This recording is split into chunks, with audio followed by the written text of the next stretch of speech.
surreal and farcical nature of people arriving in ultimate privacy, keeping the windows tinted, keeping the shades down.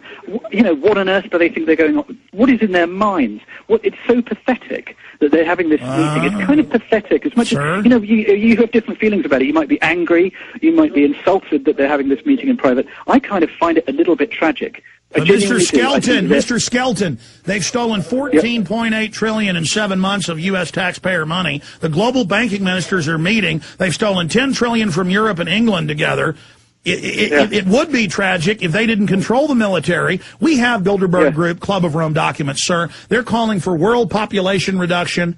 They're calling for world taxes to enslave us and to, quote, streamline our lifestyles, lower our standard of living. Yeah. They want one-child policy. They're meeting, they're mobsters. So, of course, but they're mobsters that the state and the government work for and protect. I mean, you got 150 world leaders, kings, queens, banker heads, government ministers, meeting in secret, violating the Logan Act, the U.S. ministers, and then the London Guardian.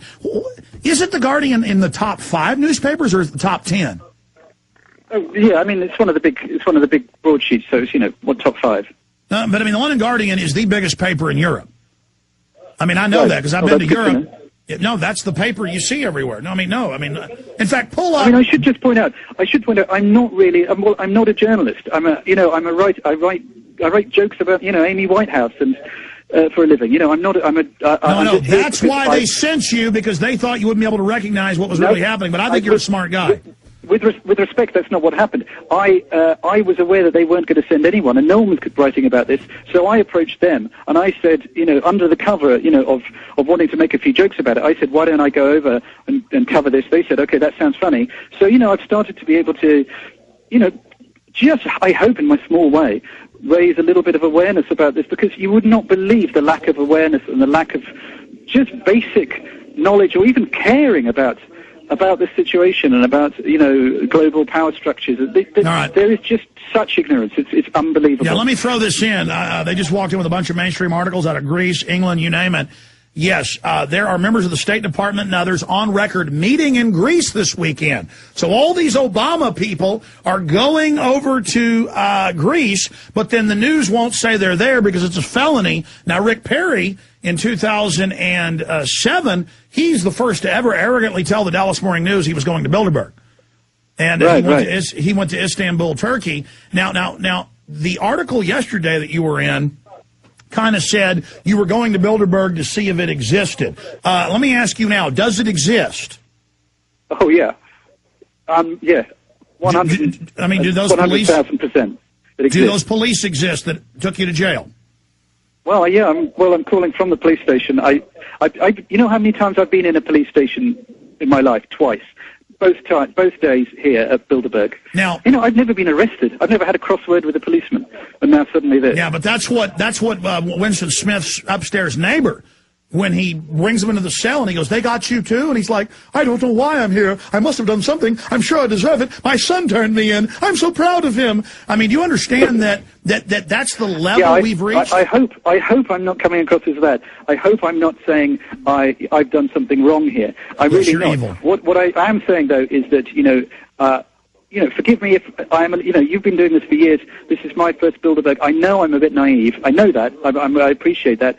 And it's been a real eye opener for me, and it's just been an extraordinary experience, and it's made me more aware of the seriousness of the situation, because there are people here taking this thing very seriously. So I think everyone should. Are they going to let you go? Well, do you know what? I don't know. They're just sitting about. It's strange. I'm just sort of here. I don't really know what's. Well, Obama says he supports indefinite detention like Bush. So maybe this is the last time we'll ever talk to you. Maybe that's just, well, I hope not. Where'd Mr. Skelton go? Where did Charlie go? He disappeared. It's part of freedom. Well, give my love to Mum and Dad. Yeah, well, hey, in fact, this may be the last time. You want to say bye to your family, maybe? I'm not going to do anything so chilling.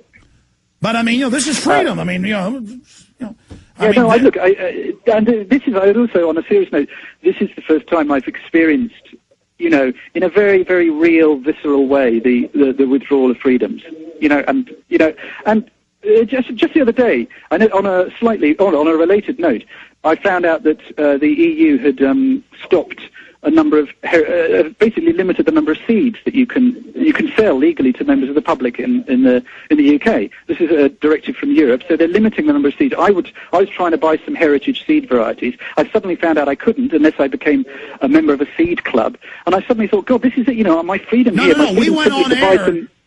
We keep telling listeners that all over they're buying up the heirloom seeds, putting them in UN armored vaults. You can hardly get them. They're trying. Listen, there are a bunch of U.S. cities in Oklahoma, Oregon, you name it. One of them's Tulsa, Oklahoma, where they want to make you get a license to have a garden. I mean, we're in a prison, folks. These people mean business. I'm sorry. Go ahead about your point about the seeds. Well, no, it's just I think that was one of the first occasions where I suddenly felt the hand of the EU limiting me as a citizen wanting to do a perfectly innocent, in fact, good thing. You know, and I was thinking, this is ridiculous. This is it's an absurd situation. What type of seeds were they? Maybe they could be used as weapons. Al-Qaeda. We have SWAT teams here raiding aloe vera plantations because it's evil. It helps for burns. Maybe they're protecting me from these terrible seeds. Maybe. You know, I don't know. But anyway, I mean, we're laughing, but it's actually, when it comes down to things like DNA, genetics, and seeds, and you know, ownership of water, these are massive, fundamental pillars of human life. For 36 years, they've taken in the UK, Australia, the US, Canada, New Zealand, your blood at birth. I had the secret documents on this 14 years ago. Now it's mainstream news. They go, yeah, we take your blood illegally. If you don't like it, we got weapons. Now, sir, I'm trying to understand here. We really appreciate you joining us, a London Guardian reporter from the police station there where you're being held. Can you tell us what police station you're being held in case this is the last time you're seen? Well, I can't even say it's the one that sounds a bit like Volugomini. It's where the place. It's the police station local to the hotel resort that they've taken over for Bilderberg. And the hotel is located where outside Athens? Yeah, it's about 20 kilometers outside Athens on the Riviera, they call it. Beginning with V, and I can't say it, Volugomini or something. And so that's where I am, and, you know, I can see that. I just sat at the side of the road for a couple of hours just watching actually I can see where I was sitting from here, watching the delegates come around the roundabout and zoom in with their police escorts. Sir, I want to continue to talk to you. We got to take this break. Back in 3 minutes. Can you stay with us? Okay. Charlie Skelton. Okay. But I want to find out, because this may be a reason to arrest you, I want to find out what seeds. Were they carrot? Were they tomato? Were they potato? Because you may get put on a terror list, sir. This guy's hardcore, folks. He's trying to buy seeds. We'll be right back. Oh, my God. I'm scared.